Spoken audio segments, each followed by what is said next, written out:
Hello guys, how's it going? My name is Dal, and patch 1107 is a perfect time to start gearing out some of your characters and getting them ready for the next major content update of Season 2, patch 11.1, the Undermined update, which should be arriving sometime end of January, early February, basically going off of the Plunderstorm end date on the calendar, likely ending about the time when 11.1 is releasing. But with 1107, we got so many different gearing opportunities to help all of your alts catch up, with even more opportunities arriving in just a handful of weeks.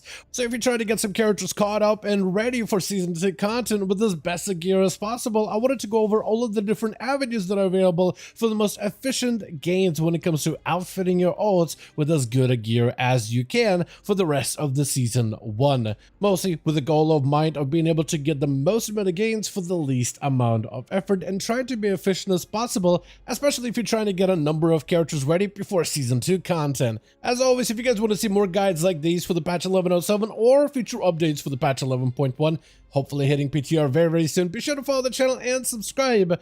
But otherwise, let's dive right in. So the first thing you should do is visit the Siren Isle as a great source of starter gear for literally a fresh brand new character. Literally get done leveling that one if you're trying to gear some brand new alts.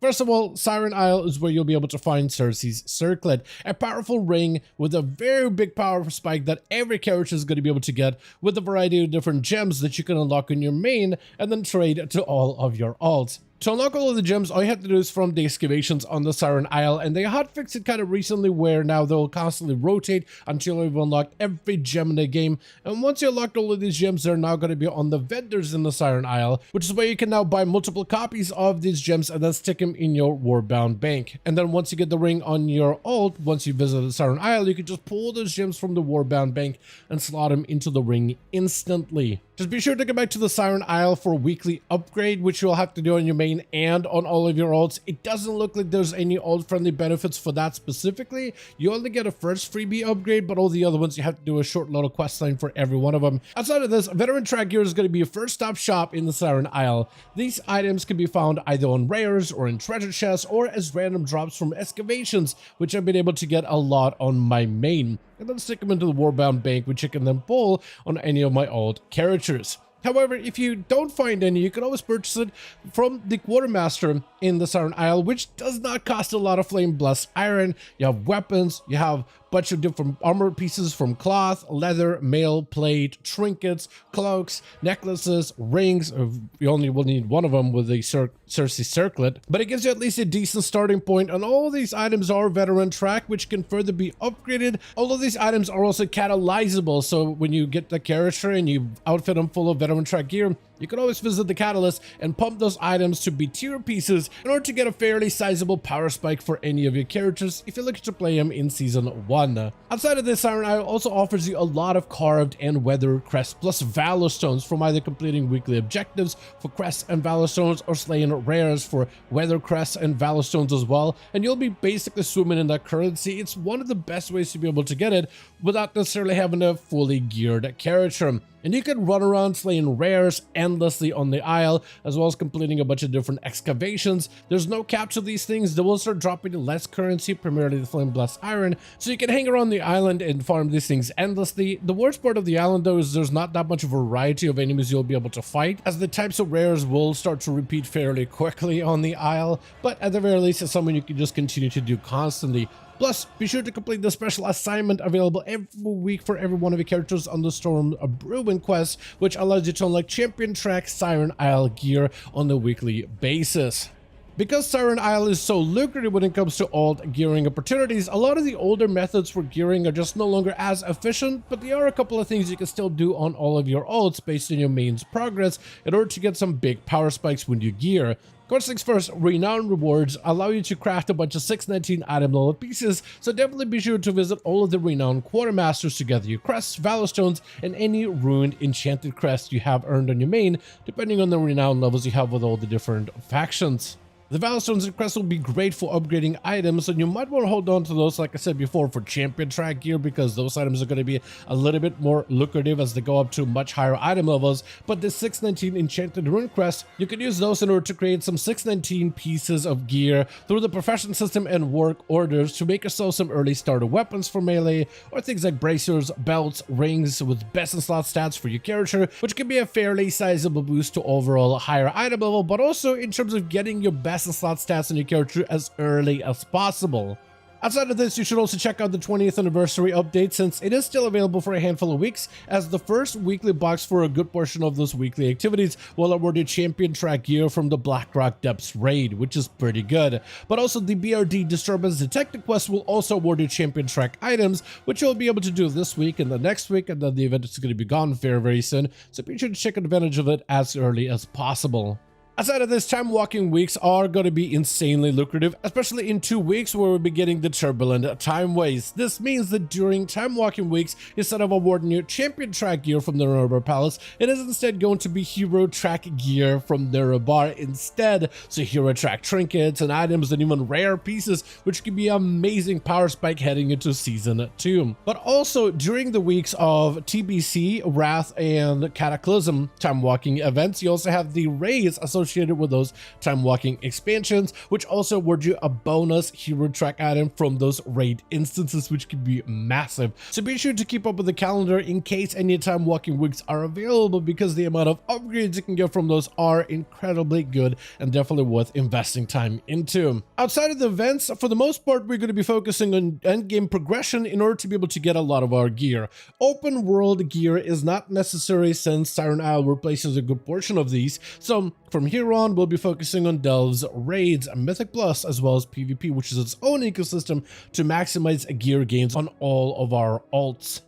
Starting with delves, which are a fantastic starting point and are a great source of champion track gear. All you need is keys, which you can obtain from open world, or which you can also obtain them through renown tracks, as well as some of the vendors for delves. And as long as you have a bountiful delve active, that is a chance for a random champ track item, which can be great on the starter character.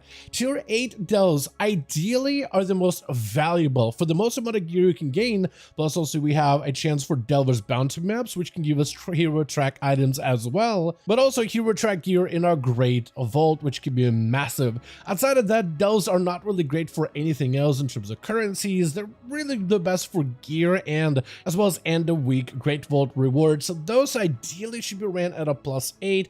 Even if you go slowly with them, it is still best to dive into 8s immediately, and it should be a lot easier since you have all that veteran gear from the Siren Isle.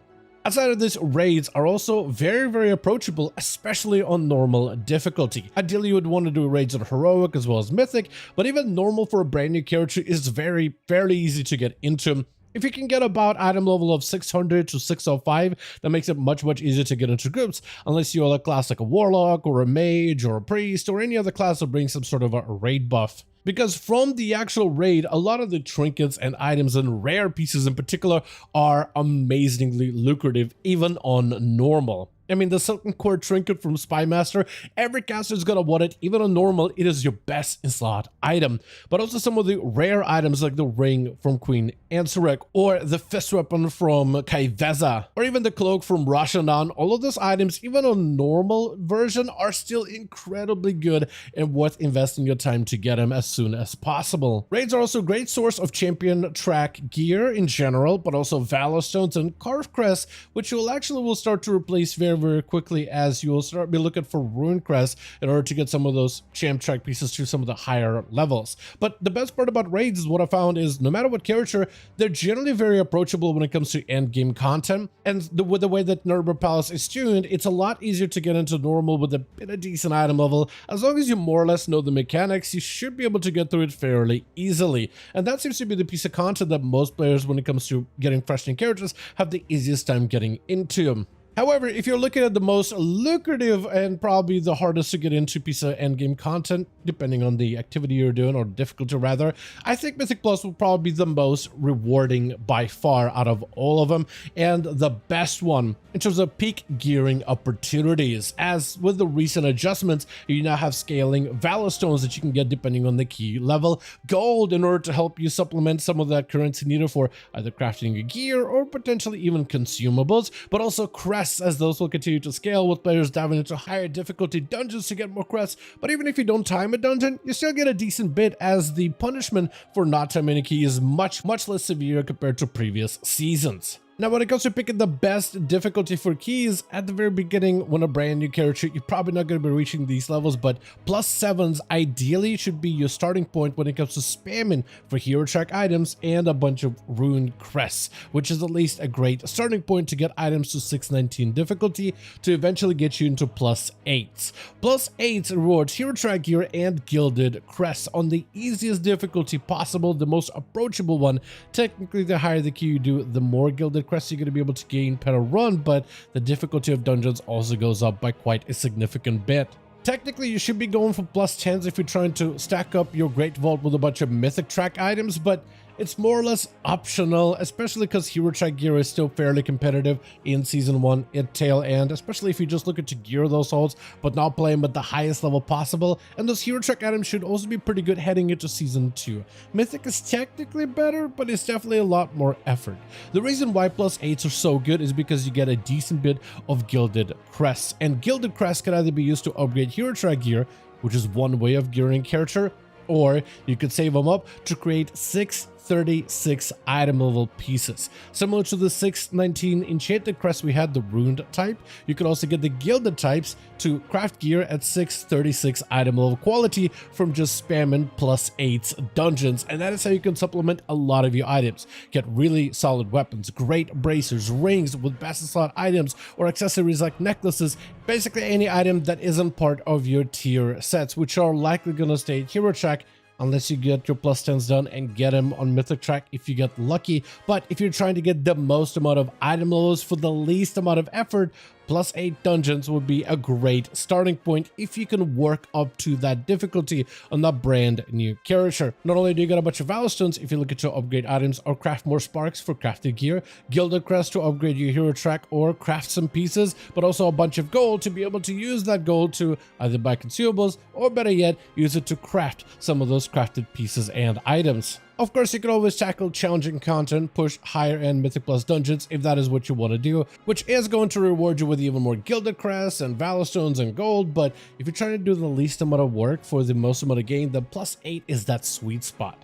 However, most all new characters are not going to be able to jump into a +8 unless you already have a friend group and a bunch of pre-mades you can run with. But if you are struggling, a lot of players recommend either building up your own Mythic Plus scheme and taking the players with the have gear, that have score, in order to make sure that your keys get timed in order to work up to +8s, or play a role that you're comfortable with that's more lucrative, like a healer, because more people need healers. Probably not play a tank because that seems to be the most toughest role for many players to get into, plus a lot more responsibility. Or just try linking the accolades from your main character. Like if you have a bunch of score on the main KSM, KSH, 3K at some point, link that to whatever group you're signing on that old character. For some players, that reportedly has worked to get into some of the groups on a very undergeared character, but you know the fights, you know the mechanics, you're not going to be the one making the mistakes to untime the key. Plus, with the punishment for untiming keys being a lot lesser, more players are starting to at least develop in a little bit more of a forgiveness factor when it comes to trying to get groups for M+ dungeons. And finally, we have PvP, which is its own ecosystem. For the most part, when it comes to PvP, it's a little bit more straightforward than dungeons or raids.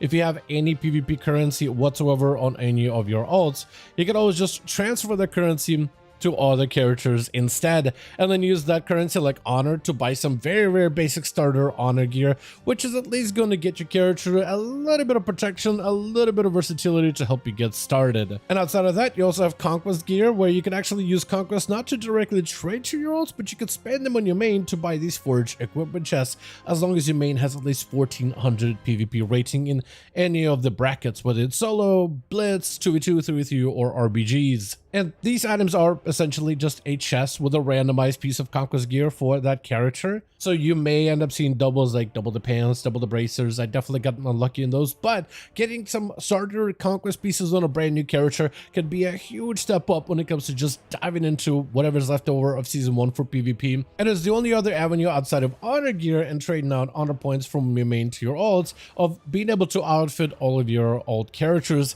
Outside of that, all you can really do is dive into PvP yourself on that alt character, since conquest is infinitely farmable now, and you can always farm up all of the pieces needed in order to have yourself a head-to-toe set of conquest items on that character. But with that being said, as always, I do want to thank all of you guys so much for watching this video, and I hope you guys did enjoy this update. If you did enjoy it or found it informative, go ahead and give this video a like. I would very much appreciate it. Join our Discord community for future updates, like more guides for patch 1107, or even future updates for patch 11.1, which should hopefully be hitting PTR very soon. As always, let me know your thoughts in the comments down below. Which classes are you looking to gear until season 2? And as always, I'll see all of you guys in the next one.